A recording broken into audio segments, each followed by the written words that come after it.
राजस्थान के मुख्यमंत्री अशोक गहलोत की कार्यशैली और बॉडी लैंग्वेज बदली हैं। क्यों? राजनीति में दिलचस्पी रखने वाले हो, नौकरशाह हो या फिर आम जनता, इस सवाल का जवाब जरूर जानने को उत्सुक है। सवाल यह भी कि क्या सचिन पायलट की सियासी उड़ान ने उन्हें व्यथित कर रखा है। गहलोत की सचिन से राजनीति अदावत का कारण क्या है? चलिए आपको बताते हैं गहलोत और पायलट में ऐसा क्या चल रहा है जिससे उनमें और फुट पड़ती जा रही है। 5 दशक से राजनीति में सक्रिय अशोक गहलोत मुख्यमंत्री के रूप में अपनी तीसरी पारी में इतने असहज क्यों हैं? न सामने भैरों सिंह शेखावत जैसा कोई विपक्षी दिग्गज है, और न ही मंत्रिमंडल में ऐसा नेता जो उनकी आंख में आंख डालकर बात करने का साहस दिखा सके। फिर भी गहलोत की कार्यशैली और बॉडी लैंग्वेज बदली है। सचिन पायलट की सियासी उड़ान तो कहीं राजनीतिक अदावत का कारण तो नहीं? यह जानने के लिए 24 साल पहले जाना होगा, जब गहलोत पहली बार राजस्थान के सीएम बने। सामने परसराम मदेवना, नवल किशोर शर्मा, गिरिजा व्यास, नारायण सिंह, रामनारायण चौधरी और शीशराम ओला जैसे दिग्गज थे। अपनी सांगठनिक क्षमता और व्यवहार के चलते गहलोत सब पर भारी पड़ते गए। एक तरह से वे प्रदेश कांग्रेस के एक छत्र नेता के रूप में स्थापित होते चले गए।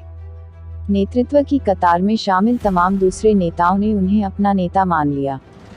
5 साल बाद ही 2013 की करारी पराजय ने गहलोत के नेतृत्व पर सवाल खड़े कर दिए।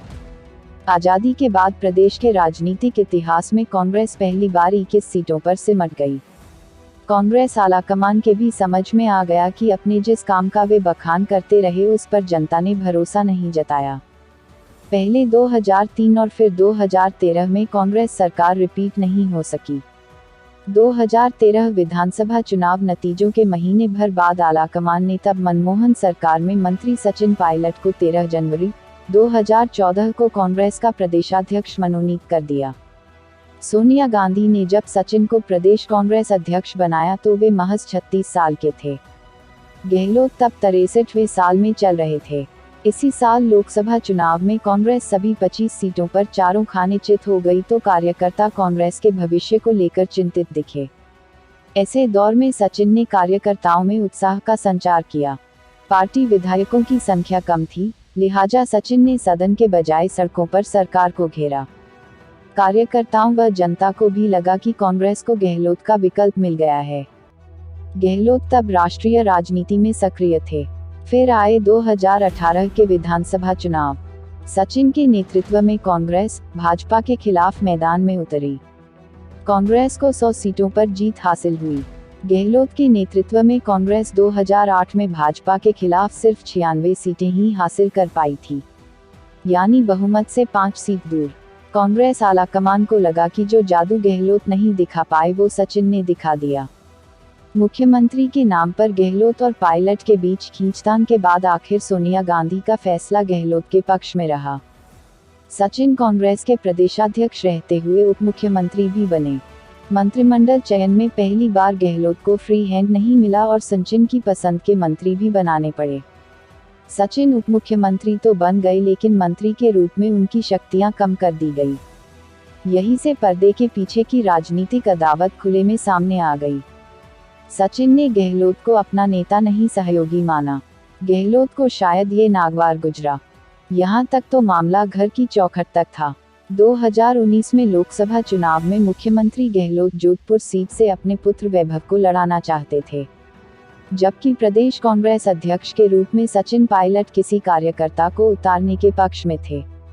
गहलोत आलाकमान को समझा बुझा वैभव के लिए टिकट ले आए, लेकिन जब नतीजे आए तो प्रदेश की 24 सीटों के साथ साथ कांग्रेस जोधपुर की सीट भी गंवा बैठी। मुख्यमंत्री खुद जोधपुर में डेरा डाले रहे, इसके बावजूद वैभव को 3.25 लाख वोटों से हार का सामना करना पड़ा। गहलोत को लगा कि सचिन समर्थकों ने वैभव का साथ नहीं दिया। यहीं से गहलोत पायलट की दूरियां और बढ़ गई। मुख्यमंत्री और उप मुख्यमंत्री में संवाद तक बंद सा हो गया। सरकार और संगठन में 2 गुट साफ साफ दिखाई देने लगे। गहलोत को पहली बार लगा कि प्रदेश कांग्रेस में उन्हें चुनौती देने वाला खड़ा हो गया, ऐसा नेता जिसे आलाकमान शह दे रहा है। इसके बाद की खींचतान जुलाई 2020 में हुई प्रदेश कांग्रेस की खींचतान का आधार बनी। तब से लेकर आज तक गहलोत और पायलट के बीच 36 का आंकड़ा सारी हदें पार कर चुका है। ताज़ा विवाद की जड़ का सबसे बड़ा कारण ईगो है।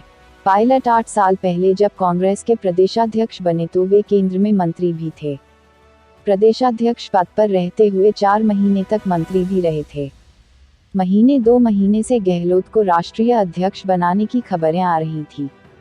गांधी परिवार इस बार अपने विश्वस्त गहलोत को अध्यक्ष बनाना चाहता था। गहलोत मुख्यमंत्री पद का मोह नहीं छोड़ पा रहे थे।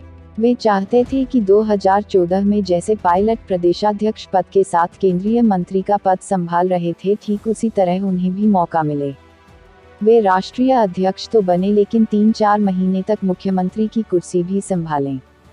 आलाकमान को लगा कि अध्यक्ष बनने के बाद गहलोत मुख्यमंत्री की कुर्सी छोड़ने से मना कर दे तो आनन फानन में राजस्थान में पर्यवेक्षक भेजे गए। फिर इस्तीफों का दबाव बना। गहलोत ने आलाकमान को आईना दिखा दिया। राजस्थान कांग्रेस में आगे क्या होगा, कोई नहीं जानता। न गहलोत जानते हैं कि यह मोड़ उन्हें कहां ले जाएगा, न सचिन को पता कि अगली मंजिल क्या है। इतना तय है कि गहलोत और पायलट ऐसी तलवारें हैं जो एक म्यान में नहीं रह सकती।